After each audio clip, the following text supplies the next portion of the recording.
Assalamualaikum warahmatullahi wabarakatuh. Kembali lagi di channel HSE Teknik Elektronik.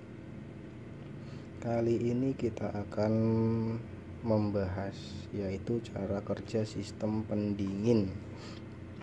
Pendingin itu ya macam-macam, ada kulkas, ada AC, terus showcase, box freezer, segala sesuatu yang menggunakan kompresor itu disebut pendingin. Kompresor ini kompresor pendingin ya, bukan kompresor angin seperti bengkel-bengkel itu. Yang pertama saya akan gambarkan terlebih dahulu. Ini kita anggap gambar kompresor ya. Nah, ini kurang lebih seperti ini kompresor.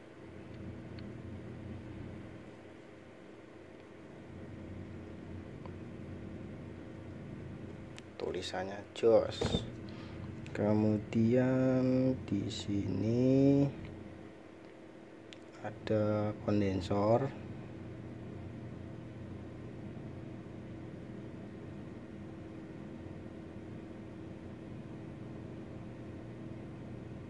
Nah, kelihatan ya teman-teman.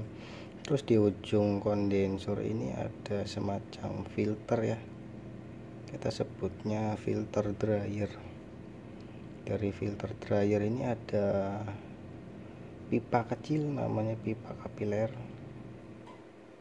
Nah, kapiler ini kurang lebih kalau kulkas satu pintu ukurannya 0,26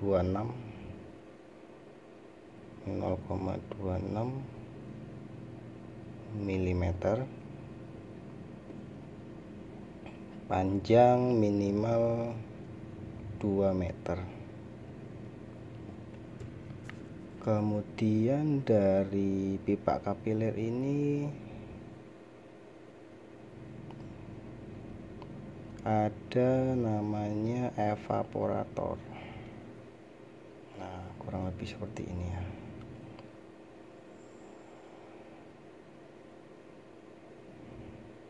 Kemudian kembali lagi ke awal, yaitu kompresor.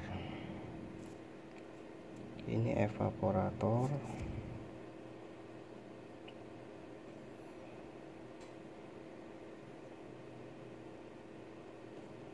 Ini filter dryer, filter.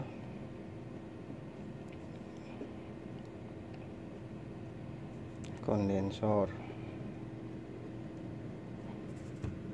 Kurang lebih seperti ini ya gambarnya. Kemudian yang pertama itu kita harus tahu ya aturan dasar dari sistem pendingin. Yang pertama di sini ada evaporator dan kondensor. Dimana evaporator ini suhu di evaporator ini harus lebih dingin dari suhu ruangan. Maksudnya itu ruangan yang ada di dalam kulkas itu sendiri. Contoh misalnya ini kulkas.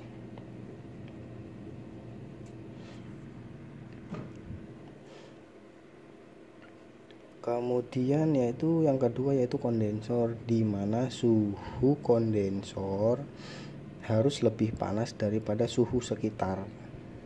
Jadi seperti itu ya. Kalau evaporator ini suhu evaporator harus lebih dingin daripada suhu ruangan. Kemudian suhu kondensor harus lebih panas daripada suhu sekitar. Nah, jadi kompresor ini fungsinya itu untuk mengkonversikan ya cairan freon menjadi uap murni atau uap dingin. Jadi kompresor ini mengkompresi, menekan laju freon ke kondensor.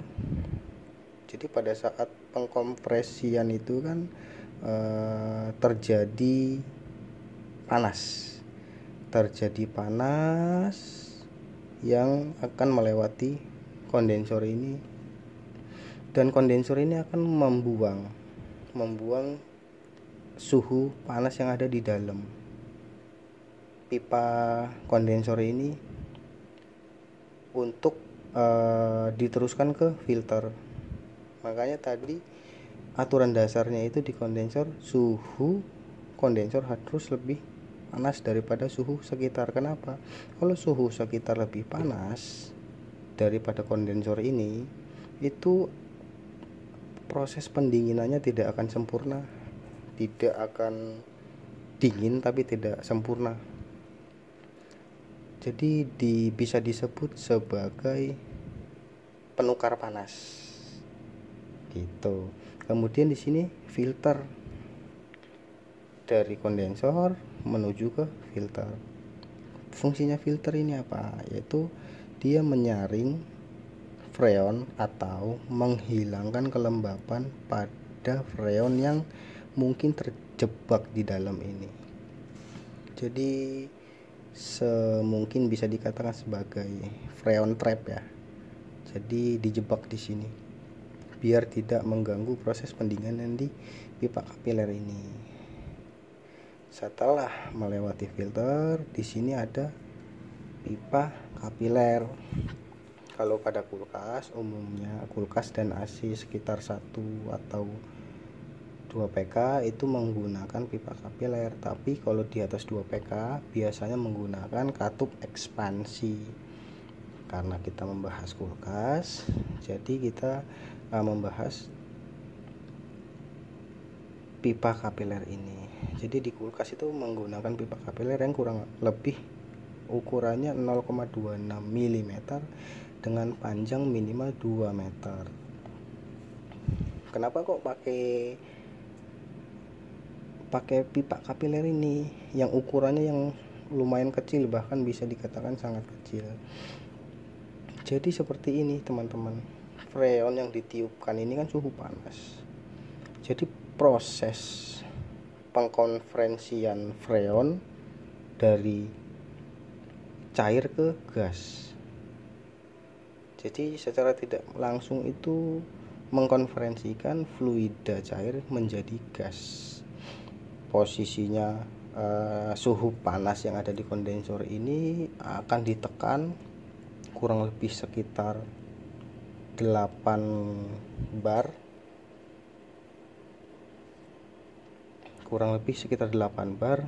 dan berjalan terus di sini kurang lebih ini di tengah filter pipa kapiler ini hangat ya, dia menuju ke dingin. Nah, jadi di sini mengkonversikan freon cair ke gas. Nah, jadi pertemuan tekanan tinggi di sini dan tekanan rendah bertemunya di evaporator. Nah, fungsinya evaporator ini dia menyerap panas yang ada di sekitar ruangan kulkas itu. Kalau kondensor kan penukar panas. Nah, kalau evaporator penyerap panas. Jadi ketika freon disemburkan, freon yang dikonferensikan menjadi gas menyerap panas yang ada di sekitar evaporator. Jadi proses penyerapan panas tersebut menghasilkan uap dingin. Jadi kalau kita biasa buka kulkas itu kayak ada asapnya, itu apa ya, secara mata ya asap, tapi secara tidak langsung itu dari proses tadi itu menghasilkan uap dingin. Nah, apabila contoh evaporator ini sudah bunga esnya sudah padat, ketika di evaporator ini bunga esnya sudah padat, dia tidak memaksimalkan suhu, jadi suhunya itu kurang dingin. Kenapa? Karena terhambat oleh es ini tadi. Akibatnya apa? Proses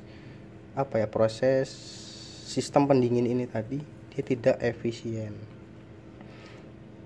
Balik lagi di sini, kenapa kurang lebih ya? Ini kurang lebih 8 bar. Jadi dari freon yang ditiupkan, yang ditekan kurang lebih 8 bar, akan pertemuan tekanan tinggi ke tekanan rendah ini kurang lebih sekitar 0,5 bar. Jadi dari cair ke gas, mengakibatkan itu tadi secara nggak langsung mendinginkan suhu di sekitar evaporator tadi. Ketika sudah sampai di evaporator, freon ini akan kembali lagi ke kompresor. Nah, jadi sirkulasi ini akan terjadi terus menerus teman-teman, dari kompresor, kondensor, masuk filter, ketemu pipa kapiler, dari pipa kapiler ke evaporator, dan kembali lagi ke kompresor. Jadi sirkulasi ini jalan terus sampai suhu yang ada di ruangan kulkas itu sudah tercapai. Misalnya suhunya sudah minus 10 derajat, sudah sampai di situ, termostat akan membaca bahwa sudah ada minus 10 derajat yang ada di ruangan itu. Termostat akan bekerja memutuskan aliran listrik yang mengakibatkan kompresor ini mati. Ketika suhunya sudah naik, misalnya sekitar minus 5 derajat Celcius, termostat itu akan mengaktifkan atau menghidupkan lagi, mengaliri listrik lagi untuk membuat kompresor bekerja dan mengulangi sirkulasi yang kita sebutkan tadi. Jadi ingat ya teman-teman ya. Jadi di proses pendinginan pada kulkas atau AC itu mengulangi sirkulasi pendinginan terus menerus. Jangan lupa ada kompresor, kondensor, filter, pipa kapiler, evaporator, dan balik lagi ke kompresor. Kurang lebih seperti itu aja ya teman-teman ya. Mohon maaf kepada senior, tidak bermaksud untuk menggurui, saya masih belajar juga, dan kalau ada salah ucap saya mohon dikoreksi.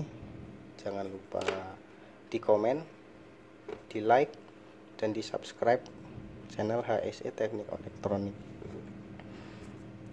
Oke, terima kasih banyak rekan-rekan. Assalamualaikum warahmatullahi wabarakatuh.